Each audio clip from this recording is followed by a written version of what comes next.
Então vamos lá, galera. Na nossa aula de hoje, nós vamos explorar o Brasil colonial, ok? Mas afinal de contas, quando começar a falar de uma história do Brasil? Como dizia Legião Urbana, que país é este? Bem, então por isso que, antes de mais nada, nós precisamos lembrar qual é a periodização da história do Brasil. Tradicionalmente, a história do Brasil ela é dividida em três grandes períodos. Observem aí na imagem: período colonial, de 1500 a 1822, né, e por sua vez subdividem esse período em período pré-colonial, de 1500 a 1530, e o período colonial, efetivamente, 1530 a 1822. O período imperial, que vai de 1822, quando o Brasil se torna independente, de Portugal, e vai até a instalação da República em 1889, e por último, o terceiro período republicano, que também se subdivide em outros períodos. O nosso foco hoje é no período colonial. De toda forma, percebam como que a história do Brasil, tradicionalmente, começa efetivamente a partir de 1500. Mas daí, como nós somos alunos do Utopia, somos críticos, nós nos perguntamos: por que 1500? Antes de 1500, não há uma história? Bem, claro, como nós vimos, a história do Brasil, ela é uma história eurocêntrica. De certa maneira, portanto, a história que nós aprendemos desde os tempos escolares, lá no infantil, é uma história marcadamente etnocêntrica. O que significa dizer? Significa dizer que a nossa história sempre foi contada a partir da ótica dos europeus. Então, quando nós destacamos que a história do Brasil começou efetivamente a partir de 1500, nós estamos desconsiderando toda uma tradição nativa, isto é, toda uma tradição indígena que já ocupava esse território que depois se tornou o Brasil há anos atrás, há milhares de anos atrás, ok? Então, apenas para problematizarmos, poderíamos sim falar de uma pré-história do Brasil, ok? Para falar de diversos povos indígenas que já habitavam essa região que hoje é o nosso país chamado Brasil, né? Se formos um pouquinho mais longe ainda, inclusive há algumas teorias que estão cada vez mais fortes, graças a uma grande historiadora, né, franco-brasileira, Niede Guidon, que comprova inclusive a chegada dos seres, né, pré-históricos na América muito antes do que se pensa. Beleza? Só para vocês terem uma ideia da importância do território brasileiro, inclusive na discussão da pré-história, da ocupação das Américas. Bem, de toda forma, qual é o nosso objetivo aqui? Né? Apenas problematizarmos, então, que esse território, hoje chamado de América, na verdade, era uma região ocupada, povoada por diversas culturas indígenas. Ok? É aquilo que nós chamamos de América pré-colombiana. Percebam mais uma vez, o próprio termo é um termo eurocêntrico, uma vez que a América pré-colombiana se refere ao território americano antes da chegada de Cristóvão Colombo em 1492.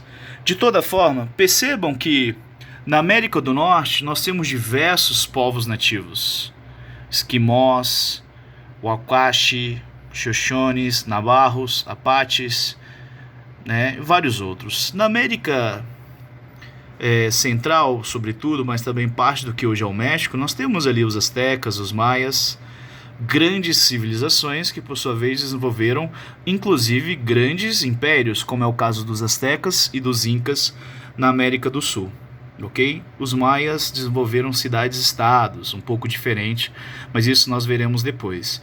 Observem também que no território brasileiro há uma grande diversidade de povos indígenas: Xavante, Gês, Caiapós, Tupis, Guaranis.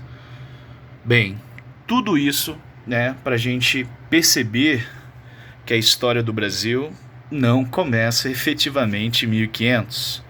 De toda forma, percebam, portanto, que a pré-história do Brasil deveria começar efetivamente por falarmos dos povos indígenas que ocuparam esta imensa região. Ok? Aqui eu vou destacar algumas dessas nações. Entre os Tupi-Guaranis, os Gês, Aruaques, os Cariris, os Caribes ou Caraíbas, Charruas, Tucanos, enfim, diversos outros. Hoje no Brasil, só para vocês terem uma ideia, temos cerca de 250 etnias reconhecidas, segundo o último estudo do Instituto Socioambiental, que é um dos mais conceituados em relação a povos indígenas e meio ambiente no Brasil. Beleza? Bem, para começarmos a falar exatamente do Brasil colonial, primeira coisa que nós precisamos destacar: por que o Brasil foi uma colônia, né? Para nós compreendermos a história do Brasil, percebam, portanto, como intrinsecamente está ligado à história europeia. De que maneira? O Brasil, ele passou a existir dentro de uma lógica mercantilista. O Brasil passou a existir dentro de uma lógica absolutista. Percebam, portanto, que um dos principais objetivos dos europeus, com a chegada e exploração de diversos territórios nas Américas, era, de fato, o metalismo, ou seja, a busca de metais preciosos como o ouro e a prata principalmente. Percebam que o metalismo é um dos principais princípios mercantilistas. Mais uma vez, o mercantilismo é o sistema econômico da Europa absolutista entre os séculos XV, XVI, XVII e XVIII. Além do metalismo, esse sistema econômico chamado de mercantilismo tinha também como principal objetivo a balança comercial favorável. O que é essa balança comercial favorável? A balança comercial favorável, em pequenas palavras, é você dizer que você precisa exportar mais do que você importar. O ESão de exportação, ele é maior do que seu I de importação. Em outras palavras, você precisa vender mais do que você comprar. Além disso, além da balança comercial favorável, nós vamos destacar o colonialismo, a necessidade das grandes potências europeias de fazer colônias, ter territórios para explorar, assim como protecionismo alfandegário, você criar medidas para proteger a sua economia nacional. Vejamos como isso ocorre na prática. Bem, então quando nós falamos efetivamente de sistema colonial, não se esqueçam que desde 1494, Portugal e Espanha, as duas grandes potências europeias naquele momento, já tinham dividido esse território americano. Portugal e Espanha, por meio do Tratado de Tordesilhas em 1494, intermediado inclusive pelo Papa Alexandre VI, já tinha dividido aquilo que eles chamaram de Novo Mundo, um mundo que estava a ser explorado, a ser descoberto. Com o Tratado de Tordesilhas, as terras a leste passariam a ser de Portugal, as terras a oeste passariam a ser da Espanha. Okay? Percebam, portanto, que era um grande acordo entre as duas coroas católicas ibéricas. Não é à toa que a Igreja Católica, mais uma vez, ela vai apoiar o processo de colonização das Américas. Beleza? Isso é extremamente importante, nós vamos voltar a falar disso. Bem, percebam, portanto, que a colonização do Brasil, também chamado de América Portuguesa, se insere na lógica do Estado absolutista e do mercantilismo. Percebam, portanto, que nos países europeus há uma centralização política nas mãos dos reis, então a coroa portuguesa ela tem o controle da exploração no continente americano e, por sua vez, o mercantilismo pauta esses interesses por meio do protecionismo, do colonialismo, da balança comercial favorável. Nós veremos também que é um período marcado por várias práticas ilegais, como a pirataria, ok? Inclusive foi um recurso utilizado por outras potências, como os ingleses, os franceses, para se contrapor às grandes potências ibéricas, Portugal e Espanha. Bem, percebam que quando nós falamos do colonialismo, da lógica do sistema colonial, nós destacamos duas esferas, dois polos. De um lado nós temos a metrópole, e essa metrópole, no caso, seria Portugal. Do outro lado nós temos a nossa colônia. A colônia seria, no caso, o Brasil. Percebam, portanto, que a razão de ser da colônia é o envio de metais preciosos e de gêneros tropicais para sua metrópole. A razão de ser, portanto, da colônia é ser explorado, ok? É extrair territórios da colônia para o enriquecimento da sua metrópole e da sua coroa. Por sua vez, por meio desse pacto colonial, a metrópole vai mandar os seus produtos manufaturados, os seus equipamentos para a colônia. Percebam, portanto, que a colônia ela tem como papel, além de enviar os seus metais preciosos gêneros tropicais, também tem a função de mercado consumidor da sua metrópole. Percebam, portanto, que ela é totalmente dependente do mercado externo, mas uma vez que o mercado externo se resume na sua metrópole. Por quê? Dentro desse sistema colonial há uma exclusividade metropolitana, ok?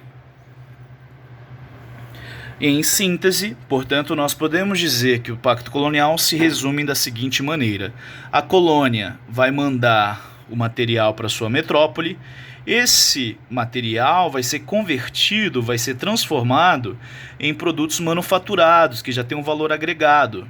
A metrópole, por sua vez, vai mandar para a colônia essas manufaturas, um preço muito mais elevado. Percebam, portanto, que a metrópole, no caso Portugal, vai ter o monopólio. Somente Portugal poderia estabelecer relações comerciais com a colônia. Isso, ao longo dos séculos, sofrerá algumas transformações. Nós veremos. Bem, percebam, portanto, que nós, ao falarmos de período colonial, nós vamos muito além daquilo que nós chamamos de Brasil. Uma vez que as relações entre a colônia e a metrópole também perpassava por outros continentes e regiões. Um dos elementos mais importantes desse período é aquilo que nós chamamos de comércio triangular. Uma vez que havia um comércio estabelecido entre as colônias nas Américas, isso é, as Américas, como vocês podem ver, a América do Norte e o Brasil, com destaque ali para as Antilhas, a Europa, no caso Londres, Lisboa, Nantes e Haia, ali as cidades de destaque, e a África. Uma vez que a África fornecia mão de obra para as Américas por sua vez fornecia açúcar, tabaco, algodão para a Europa e por sua vez a Europa mandava tanto para a África como para as Américas, produtos têxteis, o próprio rum e os produtos manufaturados, como nós acabamos de ver, ok? Bem, essa foi a nossa primeira parte da aula. Logo em seguida nós vamos começar a destacar a parte econômica, a dimensão econômica desse período colonial da história do Brasil.